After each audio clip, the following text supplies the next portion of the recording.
Coming to Bharat Jodo Yatra, the name itself describes what's the intent of the yatra. We have seen all the coverages, we have read about it. We know why the yatra was organized. But we don't know your perspective. Politically, what were your learnings from this yatra? I'm sure you've met thousands of people. You have heard their stories. You held their hands. You walked with them from Kanyakumari to Kashmir. So politically, what were your learnings from it? And as a human being also. I mean, politically, my learnings were that in 21st century India, the communication architecture is so captured by the BJP that it is practically impossible to talk to the people of India through that communication architecture. And I mean, for example, it's very clear that even things like my YouTube channel, my Twitter, they're all suppressed. There's no question about it, and we can see it. Right? So the yatra was almost a necessity for us to communicate. Because no matter what we say in the opposition, it does not move through without distortion in the national media.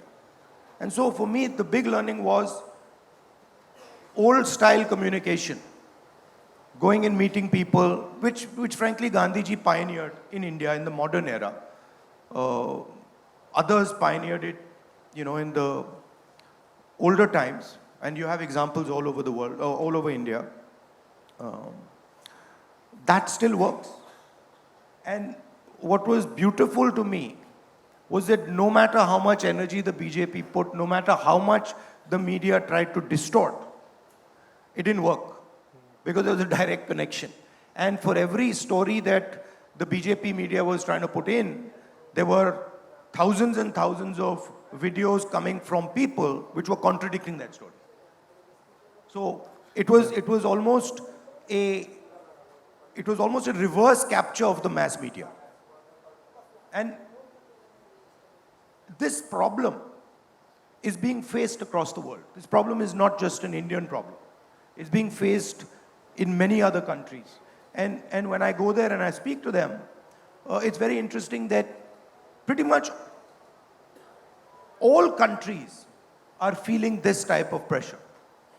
That's correct. That's a political learning. And I mean, that's fine. But for me, the personal learning was even more interesting, which was that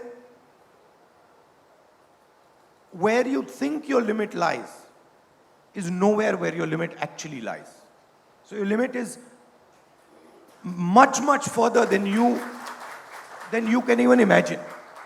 And it's not just in, politics, it's in everything. And I think it's the same for everybody. That normally you'll think, okay, मैं वहाँ तक जा सकता हूँ, या मैं ये कर सकता हूँ. But by definition, when you're thinking that you can do that, right, you're already shortchanging yourself. Because what you can do is almost not imaginable to you.